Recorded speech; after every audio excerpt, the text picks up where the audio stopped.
à la culture.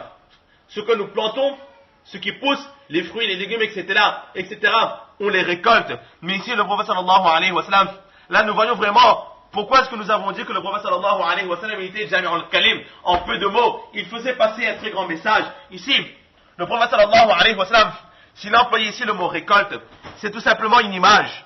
Qu'est-ce qu'il nous montre? Lorsqu'une machine va sur le champ pour récolter, pour couper les récoltes et ramener, alors est-ce que la machine, elle fait attention à ce qu'elle ramasse? Non. La machine ne fait pas de distinction entre ce qui est grand, ce qui est petit, ce qui est mûr et ce qui n'est pas mûr, ce qui est bon, ce qui est pourri. La machine ne fait aucune différence. Il prend tout. Il prend ce qui est frais, ce qui est sec, ce qui est pourri, ce qui est encore bon, ce qui est mûr et ce qui n'est pas mûr. La machine n'a pas cette capacité de faire la différence entre le bon et le mal. De la même façon, la langue, lorsqu'elle va parler, elle ne fera pas la différence entre le bien et le mal. Lorsque l'être humain, il se met à parler, il est dans cette ambiance de parler. Alors, pour lui, ce qui compte, c'est parler. Ce qui compte, c'est se faire remarquer. Que les autres ont dit, waouh, waouh, il a fait de belles paroles. Waouh, waouh, qu'est-ce qu'il dit bien. Qu'est-ce qu'elle a bien dit. Qu'est-ce qu'elle nous a raconté comme histoire. Mais, on ne se rend pas compte de est-ce que ce que l'on dit est vrai ou faux. Ce que l'on dit, est-ce de bonnes paroles ou de la médisance, des insultes, des paroles qui amènent la colère d'Allah, du bouhtan, de la calomnie, etc., etc. Là, lorsque l'on parle, on ne se rend plus compte de cela. Ce qui compte pour nous, c'est l'auditoire, que l'auditoire soit satisfait de nous. Exactement comme cette machine qui n'a qu'un seul but, ramasser le maximum de récoltes pour que le propriétaire soit content. Alors notre langue aussi, elle n'a qu'un seul but, c'est de bouger le maximum possible pour que l'auditoire soit content, sans regarder si ce qui est dit est vrai, faux, bon, mal, péché ou pas. La langue, elle ne fait que bouger pour plaire aux autres.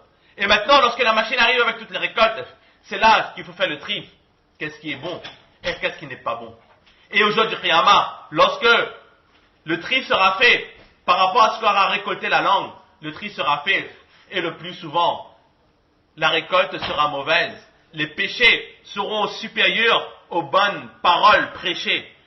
Très rarement que nous prêcherons de bonnes paroles avec notre langue, que nous ferons le zikrullah avec notre langue, mais le plus souvent, ce seront des calomnies, des médisances, des mensonges, des tromperies, etc., etc., avec la langue. C'est pour cela qu'ici le prophète sallallahu alayhi wa sallam, il a dit, garde cette langue de ta bouche, ne fais pas sortir cette langue.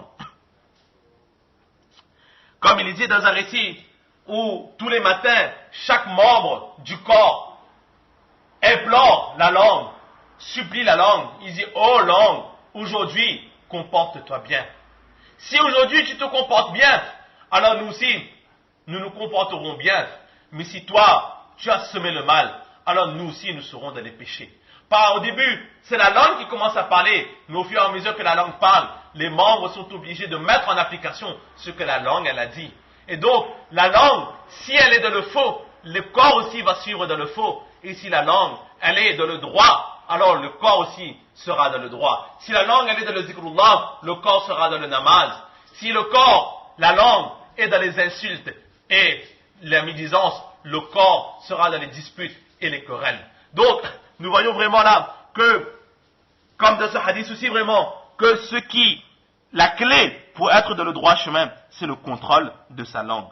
Aussi, lorsqu'une personne contrôlera sa langue, il est dit, Ida sakatal lisan, lorsque la langue se tait, alors étant donné que le corps doit parler, le corps a besoin de s'exprimer, mais si nous cessons de nous exprimer avec notre langue, il est dit que nataqal qalbu, c'est le cœur qui va commencer à parler. Et le cœur, avec qui est-ce qu'il parle? Le cœur, il parlera directement avec son créateur, Allah subhanahu wa ta'ala. Donc la personne qui parle peu, qui contrôle sa langue, cette personne, elle aura cette capacité, cette possibilité de parler avec Allah. Et pour parler avec Allah, il faut avoir justement la ma'rifat d'Allah subhanahu wa ta'ala. La personne justement qui reste silencieuse, Allah sur cette personne déverse des pluies de bénédiction, des pluies d'amour et de rahma sur cette personne et prépare ce cœur pour atteindre la ma'rifat d'Allah subhanahu wa ta'ala. Et effectivement, c'est ce que Mullah Ali Qari rahmatullah alayhi dit, que lorsqu'une personne, elle se tait, Allah subhanahu wa ta'ala déverse dans le cœur de cette personne sa rahma, sa bénédiction et son amour. Et petit à petit, cette langue, elle va elle-même commencer à bouger d'elle-même. Mais pas pour médire, pas pour pécher, mais dans le zikr d'Allah subhanahu wa ta'ala. Et au fur et à mesure que cette langue sera trempée dans le zikr d'Allah, petit à petit, ce cœur s'ouvrira, les yeux du cœur s'ouvriront, la langue du cœur fera le zikr d'Allah, et c'est là que nous atteindrons le degré de ihsan, le degré de proximité avec Allah subhanahu wa ta'ala. Et lorsque nous aurons atteint ce degré de ihsan, alors à ce moment, notre esprit et notre cœur ne vivront, ne parleront, ne penseront qu'à Allah subhanahu wa ta'ala. Et petit à petit, Allah nous guidera, nous amènera jusqu'à la marifat. Car il faut savoir que le créateur, la créature ne peut avoir la marifat d'elle-même. C'est Allah qui choisit à qui il donne sa proximité, à qui il donne sa marifat. Et la clé pour être l'un des choisis, c'est de contrôler sa langue, de contrôler ses paroles. Et lorsque la personne arrive au degré de marifat, Mullah Ali Qali rahmatullahi nous dit que cette personne petit à petit, il découvre les qualités d'Allah subhanahu wa ta'ala, pas dans leur intégralité, mais elle découvre, elle ne cesse de comprendre la grandeur et l'ampleur des qualités d'Allah subhanahu wa ta'ala. Et sans cesse, elle sera de cette inquiétude, de ce fikr, de cette pensée, comment faire pour garder Allah dans mon cœur. Qu'est-ce qu'il ne faut pas faire qu'Allah soit mécontent de moi et qu'Allah quitte mon cœur. Alors cette personne se donnera de plus en plus de la pensée et de l'amour d'Allah subhanahu wa ta'ala. Et plus qu'il se donnera de la pensée et de l'amour d'Allah subhanahu wa ta'ala, que cette personne comprendra son infinie faiblesse. Au fur et à mesure qu'il découvrira Allah subhanahu wa ta'ala, cette personne réalisera qu'elle n'est rien. Cette personne réalisera que tout n'est qu'Allah, tout n'appartient qu'à Allah, et je ne suis rien.